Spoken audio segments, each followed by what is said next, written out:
사랑하는 성도 여러분, 오늘 우리가 함께 읽은 말씀을 보면 아마 성도님들은 가장 많이 암송하는 말씀 중에 하나일 것입니다.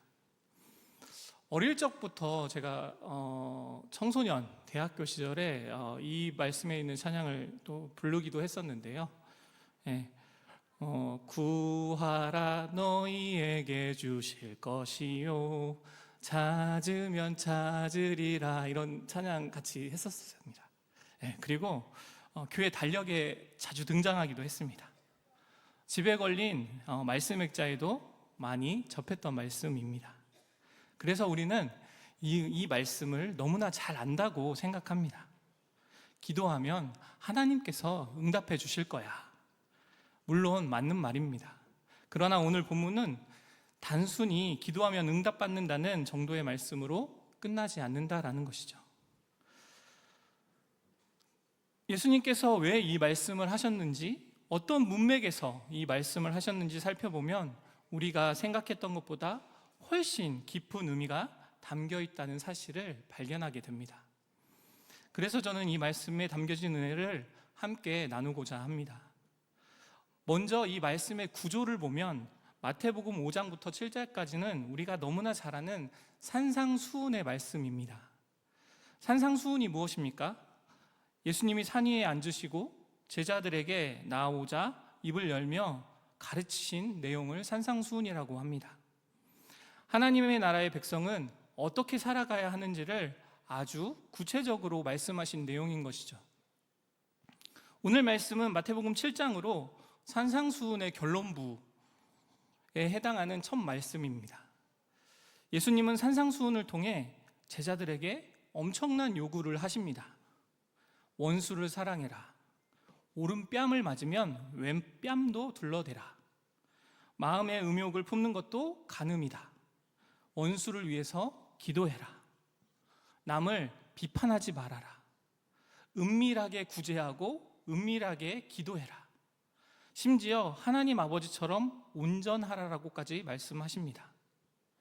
이렇게 산상수훈의 내용을 읽다 보면 자연스럽게 이러한 탄식을 하게 됩니다. 이것을 어떻게 다 지킬 수 있단 말이지? 이 말씀들을 어떻게 살아낼 수 있는 것이지? 예수님은 이러한 마음도 아셨습니다. 바로 이 지점에서 오늘 본문이 등장하고 있는 것이죠. 구하라, 그리하면 주실 것이요 찾으라, 그리하면 찾아낼 것이요 문 두드리라, 그리하면 열릴 것이다. 문맥상 이 말씀의 의미가 무엇입니까? 하나님의 백성은 너희의 힘으로 사는 것이 아니다.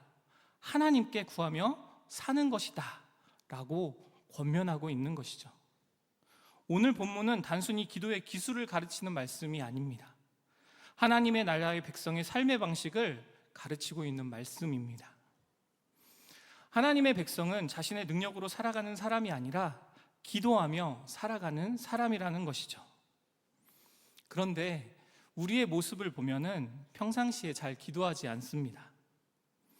무엇인가 간절히 필요할 때나 어려움을 당할 때, 이러한 특별한 일이 있을 때에만 그 문제를 해결하기 위해 기도하곤 하죠. 평상시에는 바쁘다, 피곤하다, 안 들어주실 거야, 시간 낭비야, 이런 이유로 그 문제를 해결하려고 하지 않고 기도하려 하지 않습니다. 그런데 이 마음의 밑바닥에는 종종 이런 신학적 의미가 담긴 의문이 깔려 있기도 하는데요. 하나님은 이미 내 모든 상황을 다 아시는데 굳이 기도해야 하는가? 내가 기도하지 않아도 다 알고 계시잖아. 그러니 뭐하러 힘들게 기도해야 해? 라는 것이죠. 네, 맞습니다. 예수님께서 마태복음 6장 8절을 보면 산상수훈에서 이렇게 말씀하십니다. 그러므로 그들을 본받지 말라. 구하기 전에 너희에게 있어야 할 것을 하나님 너희 아버지께서 아시느니라. 이 말씀을 비추어 보면 구하기도 전에 아시니까 기도할 필요 없겠는데요? 라고 할 수 있죠. 하지만 이것은 겉부분만 아는 것입니다. 그 후의 말씀을 보면 너희는 이렇게 기도하라 라고 하시며 주기도문을 통해 기도를 어떻게 해야 하는지 가르쳐 주신다라는 것입니다. 하나님께서 다 아신다고 하시고 나서 더 적극적으로 기도하라고 하셨다라는 것이죠. 그리고 그 후 7장에서 구하라, 찾으라, 두드리라 하시며 더욱더 기도하라라고 말씀하고 있다라는 것입니다. 그렇다면 하나님이 우리의 필요를 아시는데도 불구하고 기도하라고 하시는 것은 기도에 매우 중요한 의미가 담겨 있다는 것을 알 수 있는 것이죠. 지금부터 그 이유에 대해 들여다보기를 원합니다. 먼저 나의 모든 것을 다 아시는 하나님께서 기도하라고 첫 번째 말씀하신 이유는 하나님은 기도의 응답보다 하나님과의 친밀한 관계를 원하시기 때문입니다. 예수님은 너희 모든 것을 다 아시느니라 이어서 하신 말씀이 무엇입니까? 너희는 이렇게 기도하라 하시며 주기도문을 가르쳐 주십니다. 그리고 주기도문의 첫 문장이 뭐죠? 하늘에 계신 우리 아버지요. 기도는 여기서부터 시작되어야 한다라는 것이죠. 예수님은 기도의 시작을 아빠 아버지라고 부르며 인격적으로 주님 앞에 나아가라고 가르치고 계신 것입니다. 그러니까 오늘 우리는 이 말씀을 오해해서는 안 된다라는 것이죠. 나의 원하는 것을 구하라, 그리하면 주실 것이다. 나의 원하는 것을 해결 방법을 찾으라, 그리하면 찾아낼 것이다. 나의 원하는 것을 위해 간절히 두드리라, 그리하면 열릴 것이다. 이게 아니라는 것입니다. 그렇다면 오늘 본문을 어떠한 의미로 바라봐야 할까요? 하나님 아버지께 구하라, 그리하면 너희에게 주실 것이요. 하나님을 적극적으로 찾으라, 그리하면 만날 것이다. 하나님께 간절히 두드리며 기도하라, 그리하면 열릴 것이다 라고 말씀을 봐야 한다라는 것입니다. 기도의 중심에는 언제나 하나님이셔야 합니다. 우리는 종종 기도를 자판기처럼 생각할 때가 있습니다. 필요한 것이 생기면 기도하고 문제가 해결되면 기도를 멈춥니다. 하지만 하나님은 우리의 필요보다 먼저 우리와의 관계를 원하시는 분이십니다. 요한복음 15장 7절에서 예수님은 이렇게 말씀하십니다. 너희가 내 안에 거하고 내 말이 너희 안에 거하면 무엇이든지 원하는 대로 구하라, 그리하면 이루리라. 구하면 이루리라가 먼저가 아닙니다. 너희가 내 안에 거하고 내 말이 너희 안에 거하면이 먼저입니다. 이렇게 주님은 우리가 인격적으로 주님 앞에 나오기를 원하신다라는 것이죠. 아무리 사랑하는 부부라도 말하지 않으면 관계는 깨어집니다. 아무리 가까운 부모 자녀 사이라도 대화가 끊어지면 서먹해집니다. 하나님과의 관계도 마찬가지입니다.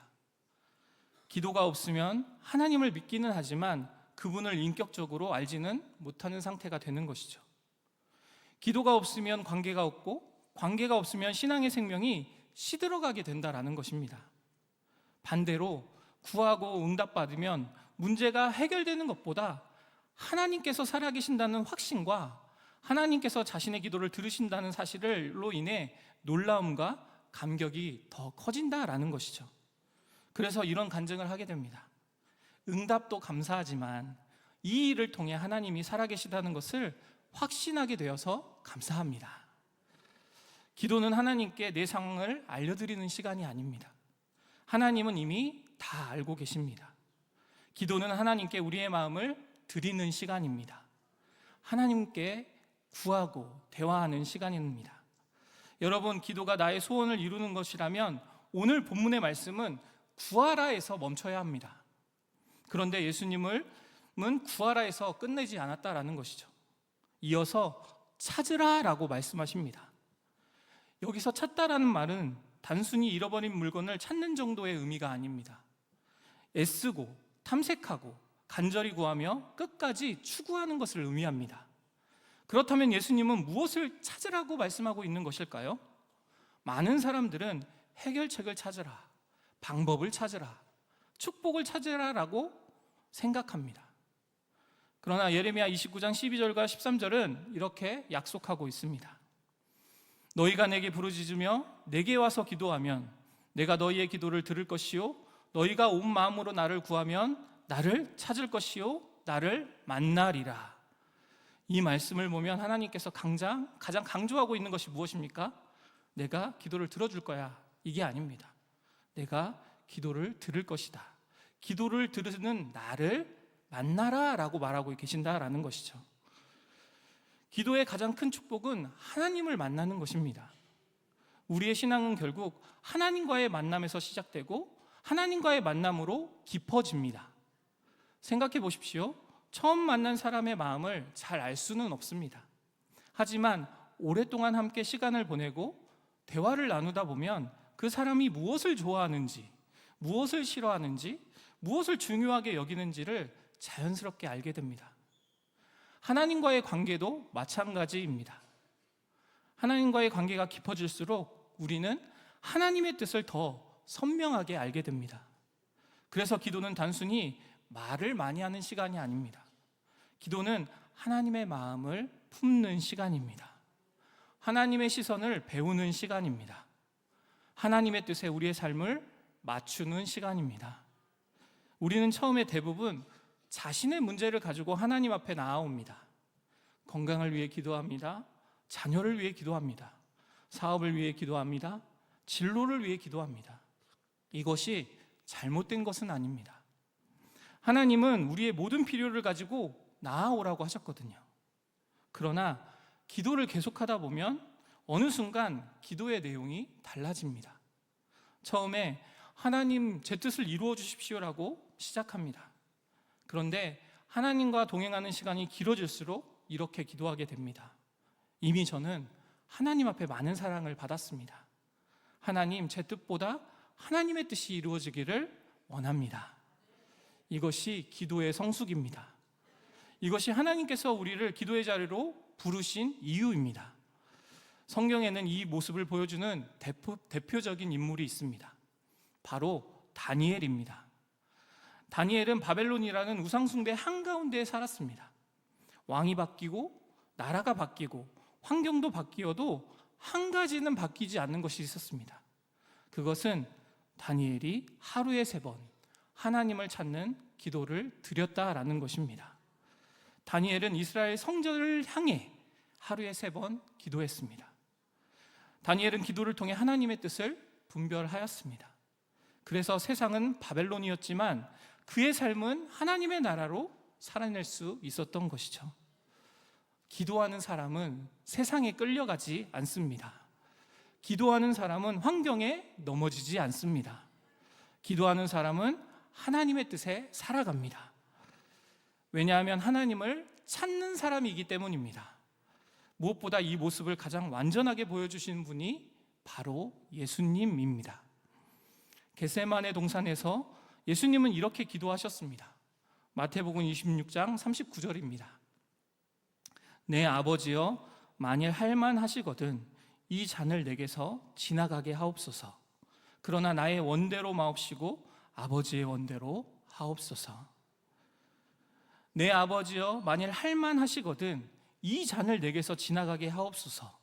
여기까지는 자신의 간절한 마음을 솔직하게 아뢰어 기도하고 계십니다. 그런데 기도는 여기서 끝나지 않았습니다. 예수님은 이어서 이렇게 기도하십니다. 그러나 나의 원대로 마옵시고 아버지의 원대로 하옵소서. 이것이 기도의 절정입니다. 기도는 내 뜻을 하나님께 관철시키는 수단이 아닙니다. 기도는 하나님과의 만남의 시간 속에서 내 뜻이 그분의 뜻으로 변화되는 시간입니다. 그래서 기도는 우리를 변화시킵니다. 환경보다 먼저 우리의 마음을 변화시킵니다. 상황보다 먼저 우리의 믿음을 변화시킵니다. 기도하는 사람을 하나님의 사람으로 빚어 가신다라는 것입니다. 3번째로 예수님은 이렇게 말씀하셨습니다. 문을 두드리라, 그리하면 너희에게 열릴 것이라. 두드리라는 말씀에서 매우 중요한 의미가 담겨 있습니다. 구하고 찾는 것에서 멈추지 말고 포기하지 말라는 것입니다. 여기서 사용되는 동사는 현재 명령형으로 기록되어 있습니다. 포기하지 말고 계속해서 기도하라는 것이죠. 예수님은 왜 이렇게 계속해서 기도하라고 말씀하셨을까요? 내가 간절히 기도했지만 아무것도 이루어지지 않을 때가 있다라는 것입니다. 우리의 신앙생활 속에서 반드시 기다림의 시간이 찾아온다라는 것이죠. 우리는 기도하면 곧바로 응답받기를 원합니다. 그러나 하나님께서는 때로 기다리게 하십니다. 왜냐하면 하나님은 우리의 문제를 해결하기보다 우리의 믿음을 빚어가시기를 원하기 때문이죠. 그 기다림 속에서 우리는 많은 어려움과 불안과 믿음 없음을 보게 됩니다. 이 기다림 속에서 우리의 마음은 흔들리게 됩니다. 정말 하나님이 내 기도를 들어주시고 계실까? 왜 나는 이렇게 오래 기도해야 하지? 왜 이렇게 기다려야 하지? 기도해도 아무 일도 일어나지 않는 것만 같은데. 바로 그때 사탄이 우리에게 상황과 환경을 보이며 기도를 포기하도록 유혹합니다. 이제 소용없어. 기도해도 안 되잖아. 포기해. 영적인 전쟁에 놓이게 된 것이죠. 빌립보서 4장 6절에서 7절은 이렇게 말씀하고 있습니다. 아무것도 염려하지 말고 다만 모든 일에 기도와 간구로 너희 구할 것을 감사함으로 하나님께 아뢰라.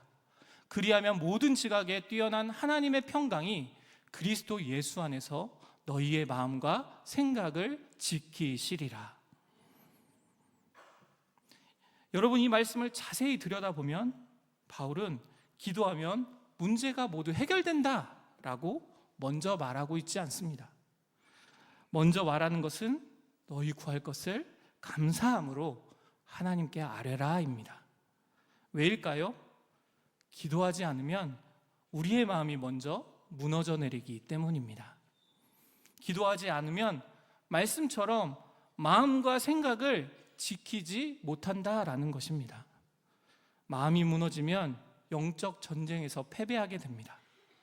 그러나 기도하면 상황이 변하기 전에 하나님께서 우리의 마음을 붙들어 주십니다. 그래서 기도는 하나님의 평강으로 마음을 지키는 은혜의 통로입니다.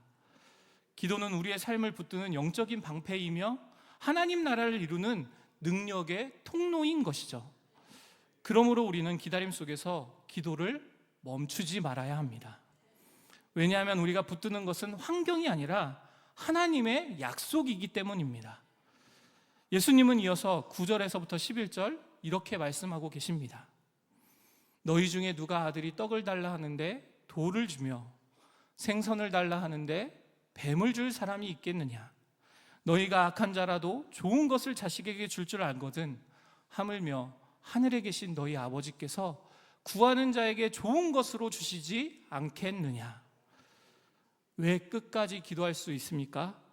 하나님이 우리 아버지시기 때문입니다. 우리 아버지가 자녀에게 가장 좋은 것을 주시는 분이시라는 것이죠. 때로는 자녀가 원하는 것을 주지 않을 수도 있습니다. 그러나 그것은 사랑이 없어서가 아니라 더 좋은 것을 준비하고 계시기 때문입니다. 우리는 지금 필요한 것을 보지만 하나님은 우리의 인생의 전체를 바라보고 계십니다. 그래서 하나님은 언제나 가장 좋은 것을 주시는 분이십니다. 비록 그것이 우리의 생각과 다를지라도 말입니다. 이 약속을 붙잡고 하나님께 나아가는 여러분들이 되시기를 바랍니다. 사랑하는 여러분, 이제 처음 드렸던 질문으로 돌아가 보고자 합니다. 하나님은 모든 것을 다 아시는데 왜 우리에게 기도하라고 하셨을까요? 이제는 우리는 그 답을 알게 되었습니다. 하나님은 우리의 필요를 모르셔서 기도하라고 하신 것이 아닙니다. 우리의 형편을 몰라서 구하라고 하신 것도 아닙니다.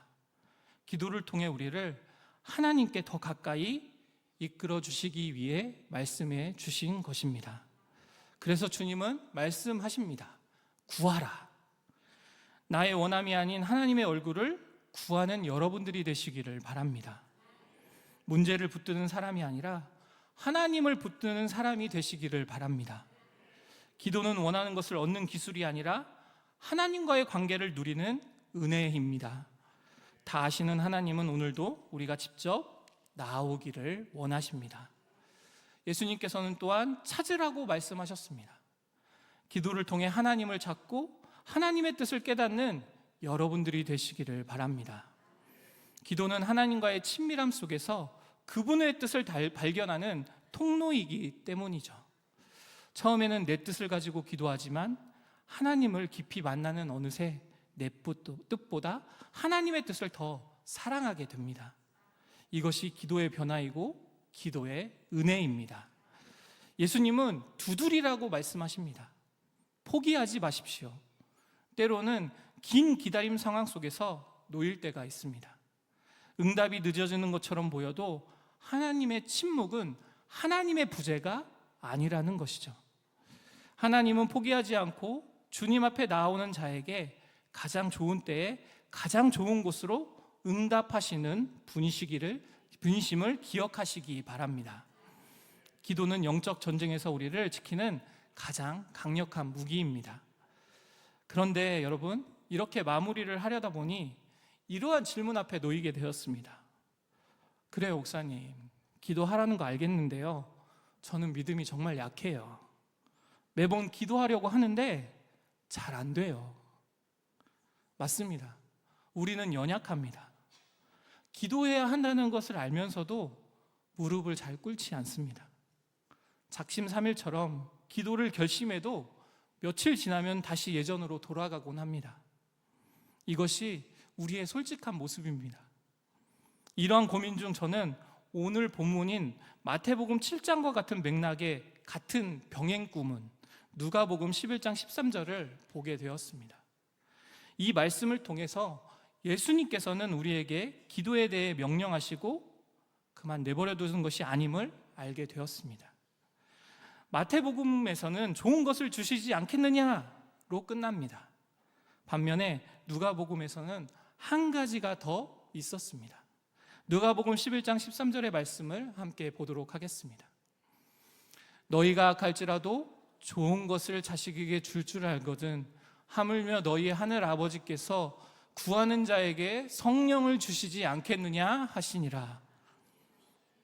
예수님은 구하는 자에게 성령을 주신다라고 말씀하셨습니다. 왜 예수님은 성령을 말씀하고 계신 것일까요? 로마서 8장 26절과 27절은 이렇게 말씀하고 있습니다. 이와 같이 성령도 우리의 연약함을 도우시나니 우리는 마땅히 기도할 바를 알지 못하나 오직 성령이 말할 수 없는 탄식으로 우리를 위하여 친히 간구하시느니라. 마음을 살피시는 이가 성령의 생각을 아시나니 이는 성령이 하나님의 뜻대로 성도를 위하여 간구하시니이다. 저는 이것을 가장 큰 은혜라고 생각했습니다. 우리는 연약합니다. 기도해야 하는 것을 알지만 기도하지 못합니다. 기도하려고 결심해도 오래가지 못합니다. 무릎을 꿇으려고 하지만 마음이 식어버릴 때가 있습니다. 그런 우리에게 예수님은 너희 그렇게 더 열심히 해봐라, 더 잘해라 라고만 하지 않으셨다라는 것입니다. 오히려 성령을 주시겠다라고 약속하셨습니다. 성령님께서 우리의 연약함을 도우신다라는 것입니다. 성령님께서 기도할 마음을 주신다라는 것입니다. 성령께서 하나님의 뜻을 깨닫게 하신다라는 것이죠. 성령께서 낙심한 우리를 다시 일으켜 세우신다라는 것입니다. 그러므로 우리는 기도를 잘해서 하나님께 나아가는 것이 아닙니다. 연약한 모습 있는 그대로 하나님께 나아가는 것입니다. 솔직히 우리는 무엇을 기도해야 할지도 모를 때가 많습니다. 기도를 오래 했지만 여전히 답을 찾지 못할 때도 있습니다.